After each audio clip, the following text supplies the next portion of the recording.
Hello everyone, and welcome to today's webinar where we'll be taking a look at water stewardship, perspectives on business risks and responses to water challenges.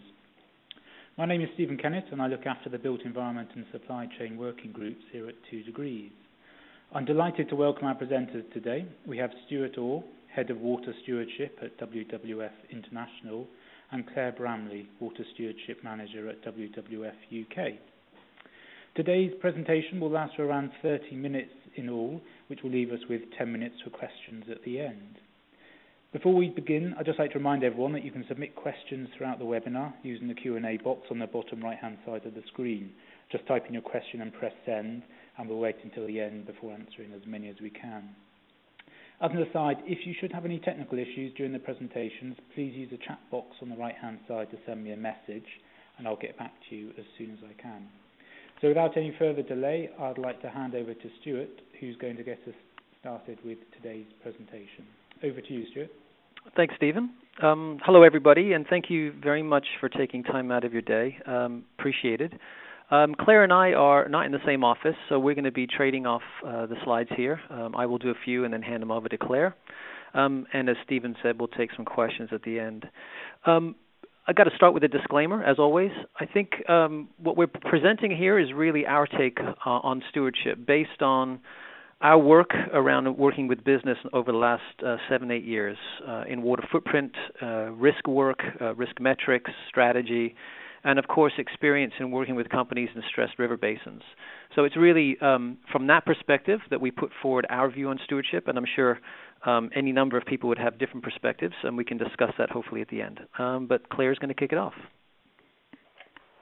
Thanks, Stu. So thank you for joining, everyone. I think the first thing we wanted to address was the question of, well, why engage on water in the first place? We're already facing significant water challenges, and there's a couple of examples up here on the slide. So 41% of humans live in areas of water stress already. Freshwater species are in rapid decline, and which is an indication of that freshwater ecosystems are really struggling. WWF measures this through our Living Planet Index, and what we do is we track and compile data on a number of populations of different species and create an index. And what we're seeing is in freshwater ecosystems a decline in about 37% since 1980, which is the greatest decline compared to marine and terrestrial ecosystems. So this is the picture now. If we start to take a look forward, there are a number of trends to take into consideration that really are likely to exacerbate these challenges. And they include population increase, climate change, and changing consumption patterns across the globe. So these challenges and trends are obviously a big concern to us, and we need to act now. So at WWF, we want to engage with decision makers who can help to address these challenges, and that we feel the business community are a key part of that.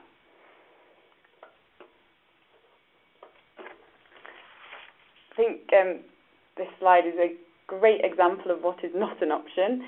So the whole point of stewardship is that you do take into account the considerations like were discussed on the last slide, all the challenges in the external environment.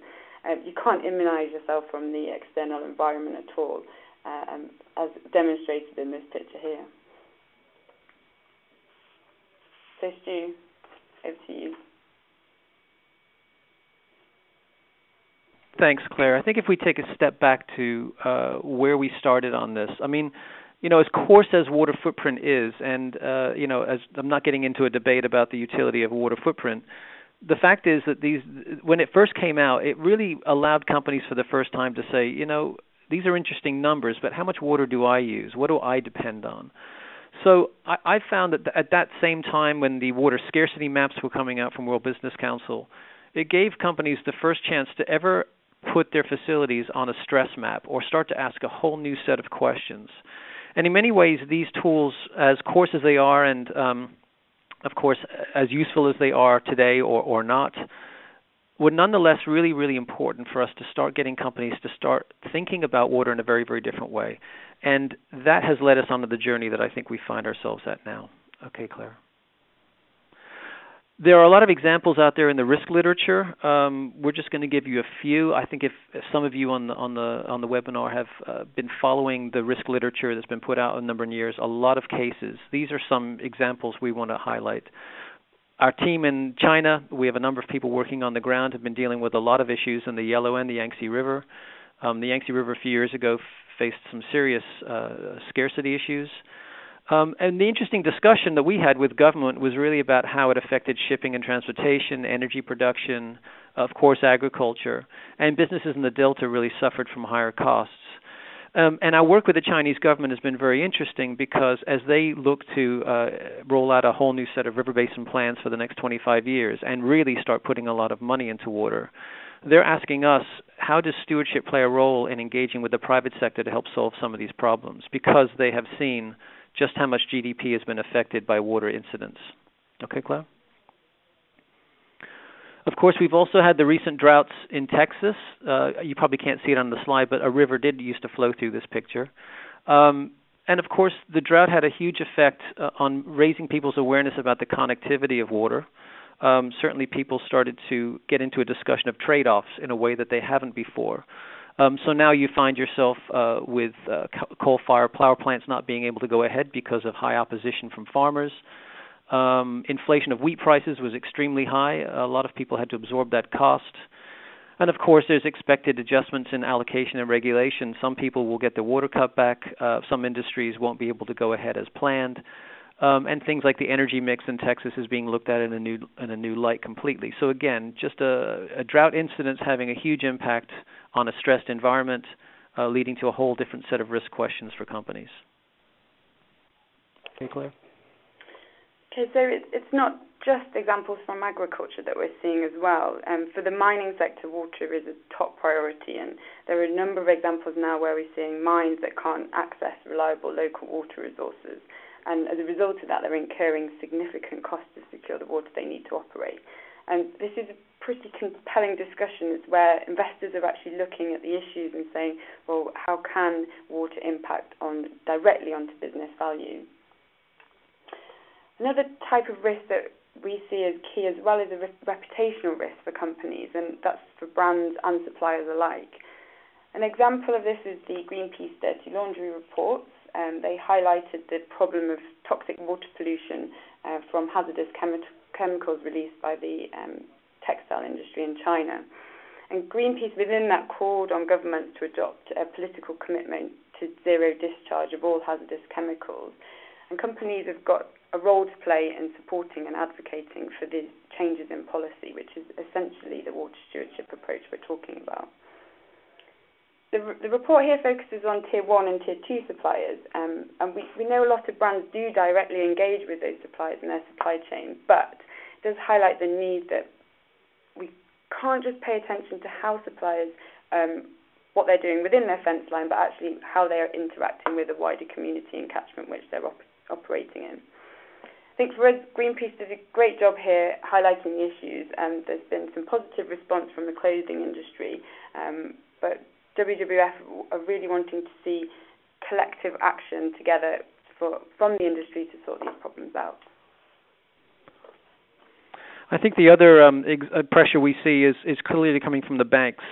Again, those of you on the WebEx who were in this discussion 5 or 6 years ago would remember that I don't think there was a single bank that actually had a position statement on water.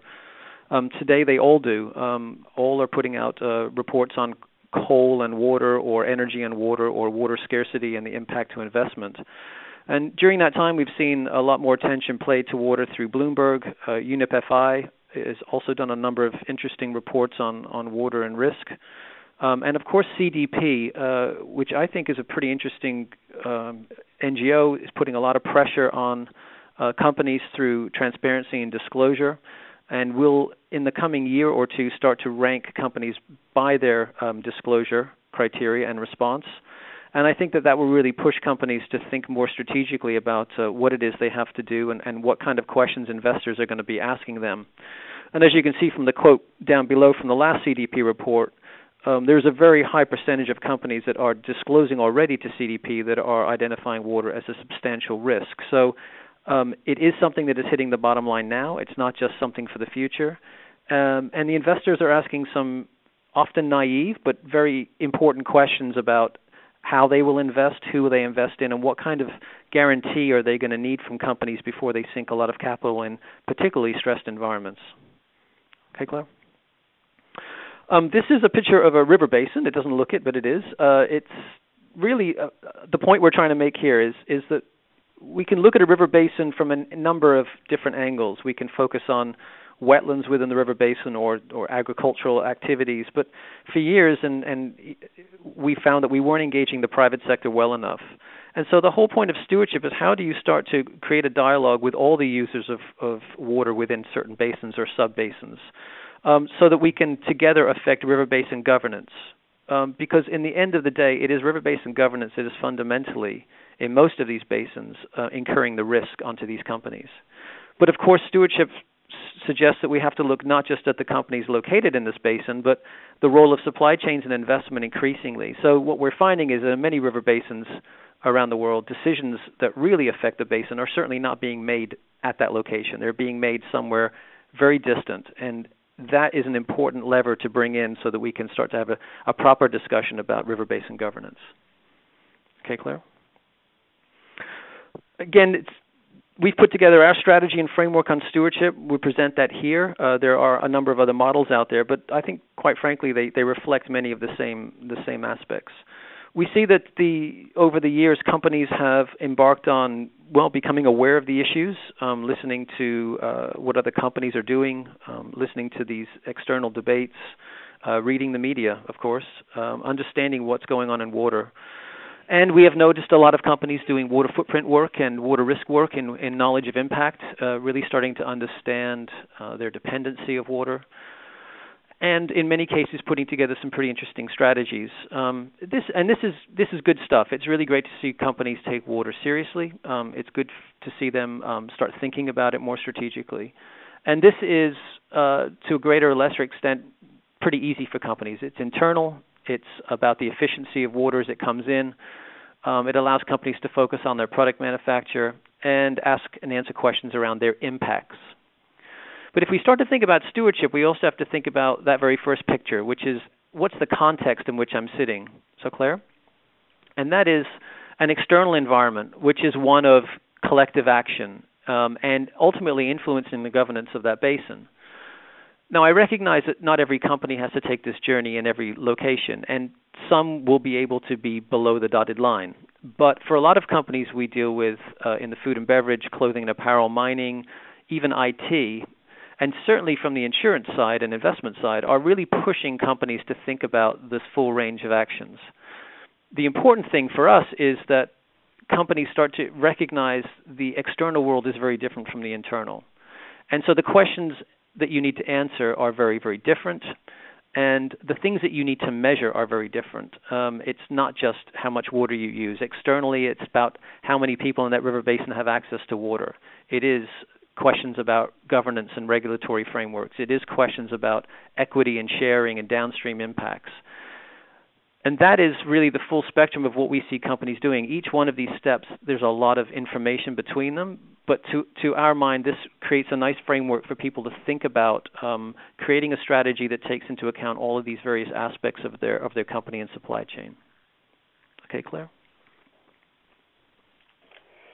Okay, so a part of that will be building a strategy and assessing the risks within a company. And WWF have got the water risk filter, which is basically an online tool that can help support that. A bit of background behind the filter is actually that we were approached by a financial institution who wanted to really understand the water risk within their portfolio. And at that point, we had published quite a lot of information on water risks, and we went about developing a framework to assess risk for investments. And this, we found, was equally applicable to industries at a site level.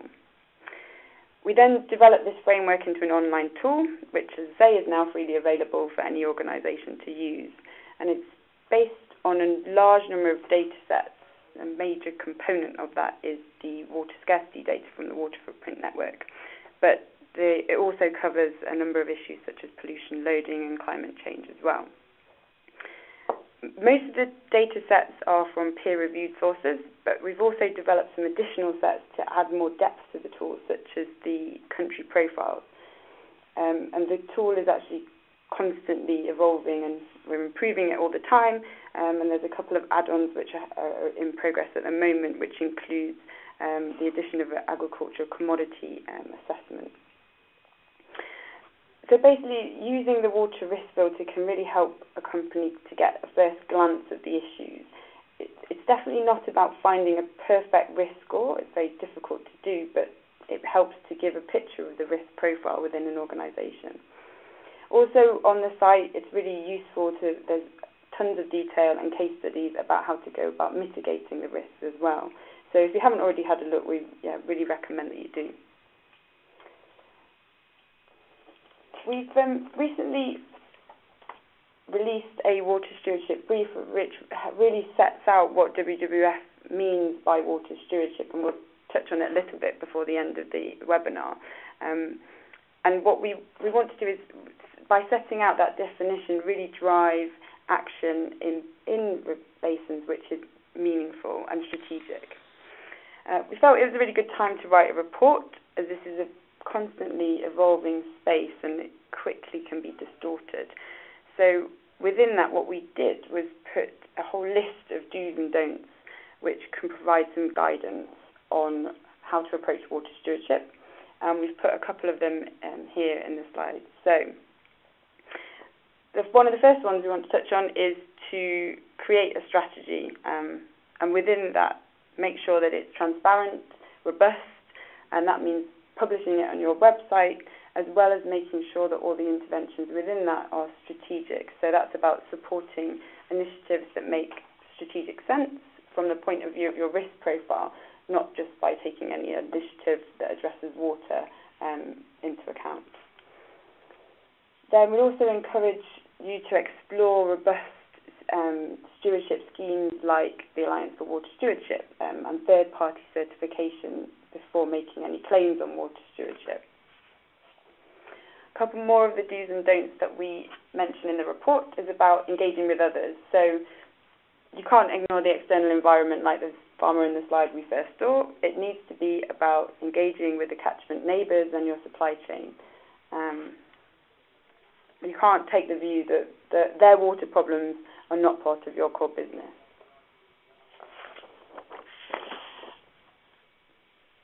We also talk about being transparent. So what we're seeing is an increasing interest from the investment community about business exposure to water risks and what companies are doing to mitigate these risks.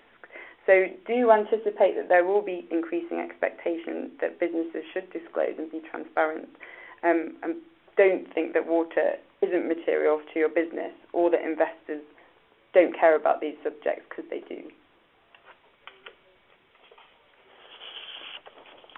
I think as we go forward, we're also in the report, we outline a number of sort of debates that we see evolving. I think, as Claire has alluded to, I think that that this idea of validation of claims is going to be very, very important. And the Alliance of Water Stewardship is quite advanced at this point. If you haven't had a look at their beta standard, we would love people to take a look. It's linked to the European Water Standard as well, and linking with other similar regional standards. They don't answer all the questions, but I think in a world where companies are going to be doing work in water stewardship, we need some kind of validation. And also, for the investor community, they're going to be saying, okay, what does good look like? And this is probably as good a measure as we have today of saying, if they are adhering to the standard, then maybe that is a good proxy. There's a lot of work going into collective action and at scale. Water Futures Partnership is one of those initiatives from the German government. Certainly something we're committed to. I think that the ambition of that and the money pouring into that now is going to help us to really advance. And I think that there's also a lot of guidance out there. Groups like the CEO Water Mandate have done a terrific job, I think, of helping companies think through some of the tricky aspects of water, from accounting to collective action. And these guidelines are public policy guidelines. But I think there's also going to be some real debates out there that are already starting to rear their head, and that is that companies are going to start being at odds with other companies. We've already seen that some companies engaging in stewardship in river basins are getting quite frustrated with other sectors that aren't engaging or are engaging negatively with the regulator. And so we're already starting to see some kind of competition there over stewardship, which is actually a healthy thing. Also, government is way behind on this. Government is not paying attention to what companies are doing, and I think that there's going to be a huge potential for bridging those two worlds of the public and the private sector side.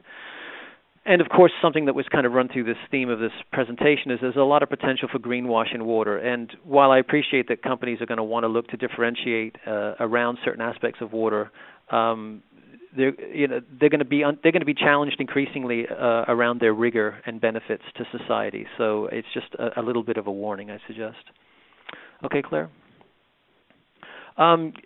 Much like the first slide, I think that the main point here is that you can't fight your corner. And I think that in our experience of working with companies or in river basins that we work in many parts of the world, companies, even quite powerful ones that have sought to fight their corner over water, end up losing.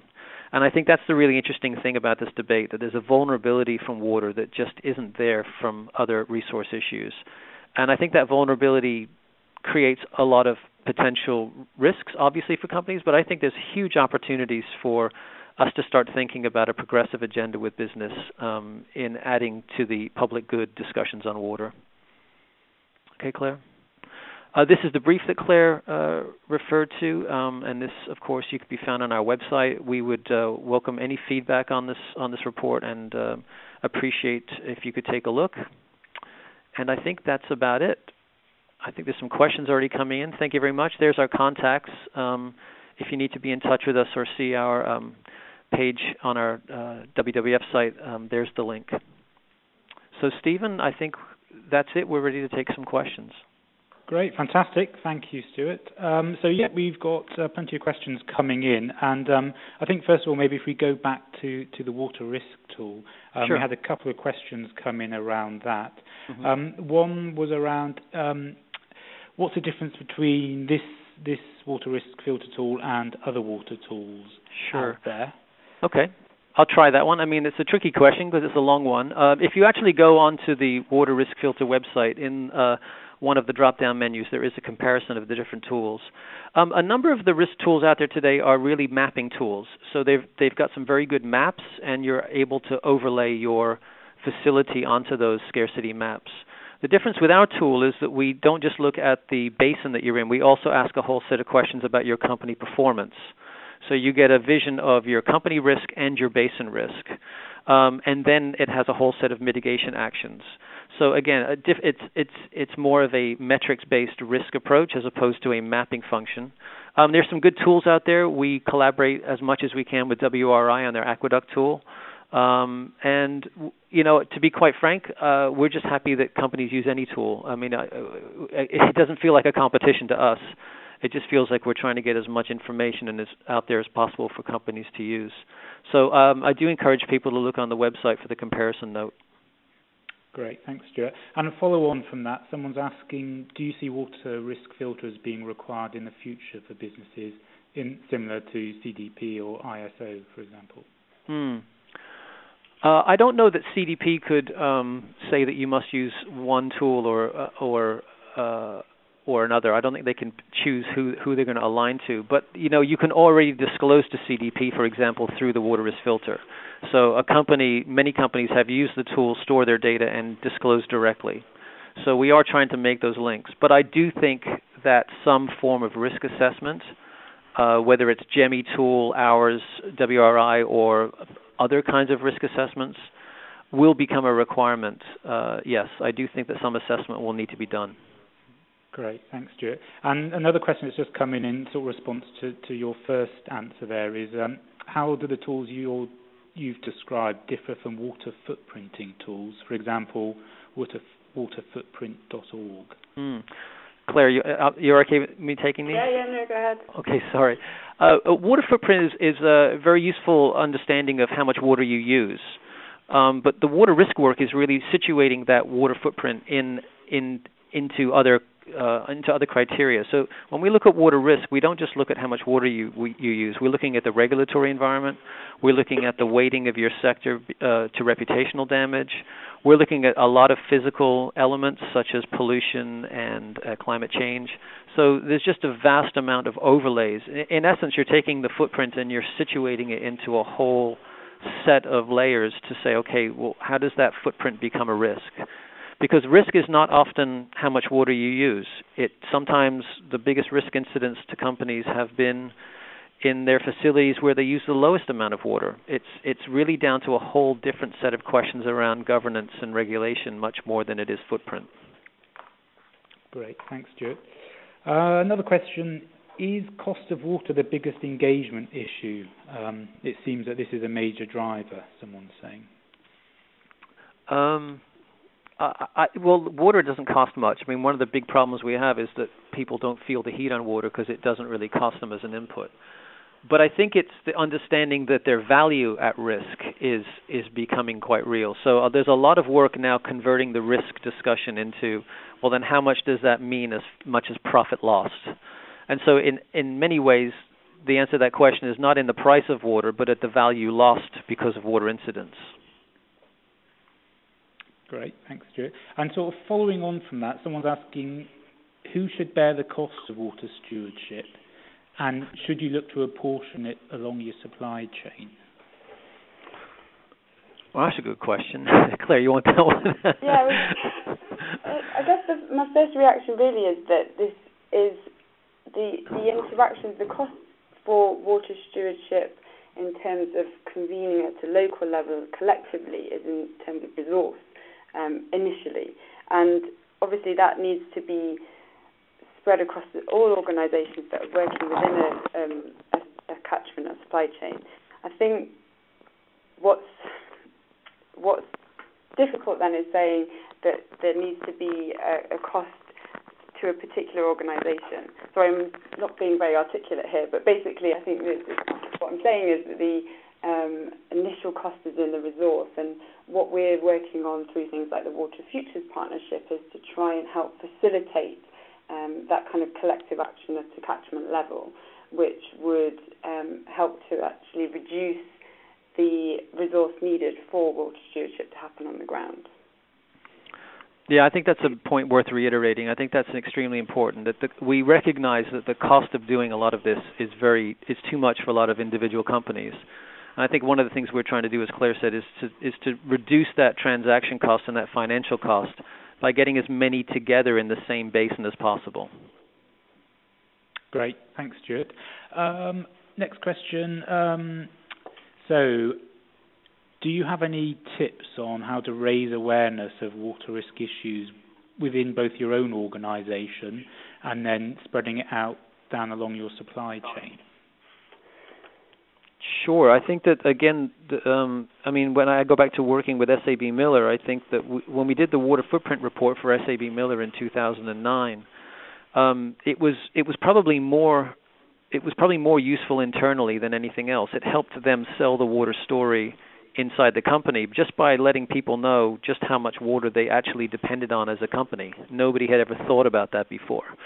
And so I think simple things like metrics and risk tools really help to open up a conversation with people to say, there's more out there than we realize. And of course, there's a lot of examples now of what companies are doing and how they're responding that are quite inspiring. So, simple footprint, simple risk mapping, some good examples of what peer companies are doing in different sectors, I think goes a long way to getting people's attention. I think I'd just add to that with the water risk filter is that it may help to look at and articulate risks in different ways within organisations that maybe haven't been thought about yet. So going back to the reputational risks, the regulatory risks, the physical risks, and there's lots of information on the water risk filter website that can help highlight that. And it may just be the case of starting to frame business risk in different ways that haven't already been considered. Great, thank you, Claire. Another question. We've got two more questions left, so if anyone out there has any more burning questions, please do send them through now. But this question here is, which industries face the biggest water challenges, and what can they do to adapt their operations and products? So quite a big question, that one. Yeah. Okay. So I would, if I had to take a stab, I would say probably mining. is the one that's facing the highest in terms of value lost, or at least, stranded assets in a sense from the inability to access ore because of water, and because the cost of supply to water or the capital cost is making them an unattractive investment. So I would say mining suffers from the fact that it doesn't get to pick where it builds or looks for what ore of some kind. So I think from that perspective, they have some rather unique and significant challenges. They also have a greater means of dealing with them. I think the food and beverage guys, while they were the early leaders on this, clearly through agriculture have a lot of variability and issues to deal with, and I think that will be a challenging space. I think also, the clothing companies, if you look around the world at the cotton supply areas of the world and you look at the impacts that rainfall and regulations are going to have on this sector, it's very hard to see how companies are going to have huge growth strategies without engaging these issues more aggressively. And there's only so much you can do to shift your supply chain. So I think those who have more fixed supply chains or more fixed capital face stronger challenges in water, and to a lesser or greater degree they can deal with those depending upon what industry they are. But that's kind of my top line to that answer to that question, I'd say. Great, thanks, Stuart. We've got some more questions coming in, actually. So in your opinion, is there a value in connecting the water discussion to the climate change discussion when talking to corporate managers? Or does this just confuse things too much and make things too complicated? Yeah, good question. I don't think it helps to disconnect them. I think that the energy water discussion in particular is extremely important to keep connected. I think the difficulty comes in how you respond, and the recognition that the response to water is not the same as carbon. So as long as people can understand that the response is different, I think it is worth connecting them. But certainly a lot of climate change people I know are advancing their own cause by linking it more to water, because water is becoming more of a discussion point and is more tangible in the sense that people can see and touch it. They're able to articulate their own climate change adaptation or climate change work through water incidents, rainfall, drought, variability, those issues. Great. Thanks, Stuart. One final question here. What's the best way to go about demonstrating to investors your water stewardship? Claire, I guess I'll do that one. It's That's a fun one. I mean, I think, to be honest with you, this is a really interesting question, because on the one hand, we're saying to investors, it's not about the water footprint. I mean, the water footprint's important, but you can't judge company risk by how much water they use. And on the other hand, we're not able to say, but you do need to measure it by this. And that's why I think the AWS is going to evolve as something quite important, because it becomes the next best thing to validate that a company is doing more. It's really rating them on performance and behavior much more than just how much water they use. And so I think that these evolving standards are going to be a very important aspect of how we start to point investors. But right now, I think that the way CDP is approaching it is they're starting to build the questions into their questionnaire to companies that help investors think through, in many ways, the steps that we showed you, those 5 steps. And their questions really frame around those 5 steps. And I think over time we will start to find the right proxies, the right kind of claims, validation standards, et cetera, that can really help investors to demand of their clients. It's going to take a while. It's a tricky question, because I don't quite know what investors what they're going to need. Great, thanks, Stuart. We've actually got a couple more questions coming, and if you're okay for time, it might be good to tackle those. Someone's asking, how do we link products to the water stewardship of sourcing abroad? Shall I take that, Steve? Yep, sure. Yeah. I guess the first thing, and we've actually been through a process with a couple of companies using the water risk filter to actually start taking, rather than products, but the supplier sites, and assessing them through the water risk filter to find the hotspots, and then through that look at what collective action can happen. So partnering with other organisations on the ground in those hotspots to look at what water stewardship approaches are needed.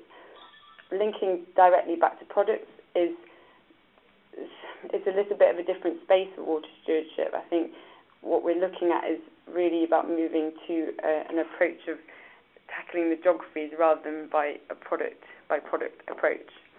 So I'm not sure yet if the link can be made.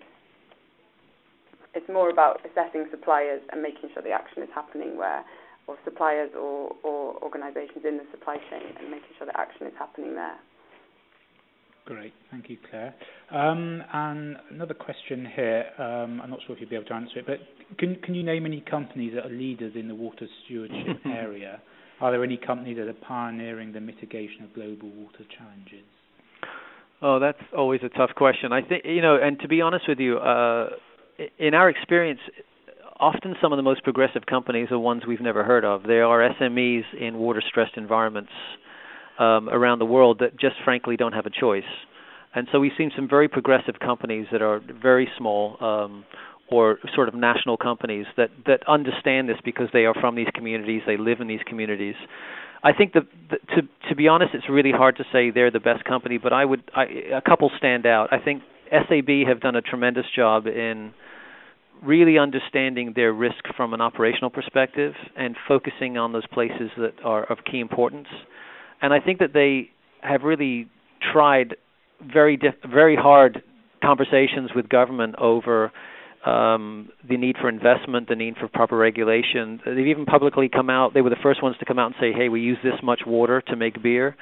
And they're also the first ones to come out and say, listen, we want to pay more for water because we believe we should. So I think they're kind of leading, in many aspects, a more progressive thinking around water because they're from South Africa. I think they understand these challenges in a way that maybe other companies haven't felt yet. They've really felt these incidents. They've had water, literally stop coming into their factories. So I think it leads them to be much more strategic. That would be kind of my leader, I would suggest. Great, thanks, Stuart. And just one final question here. Insofar as metrics and data acquisition is concerned, do you think it is in a company's best interest to firstly implement standards such as ISO 14001 and 50001 before standards such as EWS to gauge the impact and consumption of water use at a local level? Good question.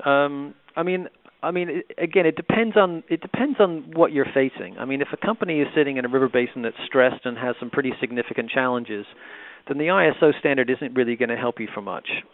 So, I mean, it's really a question of what do you need to address and what is the most urgent issue. For those companies that need to get their ducks in a row, have more time, they need to sell it internally, then maybe these are the best ways to start. It is an incremental way of engaging in water. I think that the key point for us is not what is the best standard or the worst standard. It's really that, in going back to those 5 steps, that companies know where the end game is, that they actually are aware of what's going on outside, and they realize that the end game isn't in attaining the ISO certification. That doesn't help you.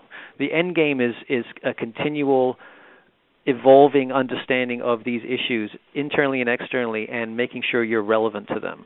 So if these tools help you along the way in some basins and not others, that's fine. So it's really hard to say, do this standard first and that next. In our experience, every basin presents a very different challenge for companies. It's really about knowing the end game and knowing why you're doing it is more important. Great stuff. So unfortunately, that's all we've got time for now, but I'd like to thank Stuart and Claire for their time today and for getting through so many questions, and also for everyone who's joined us for this webinar. Just to remind you all, a recording of the webinar and the presentation slides will be archived on the 2 Degrees platform. So I hope you found today interesting and useful, and that you'll be able to join us for further webinars in the coming weeks. So thank you. Cheers. Thanks.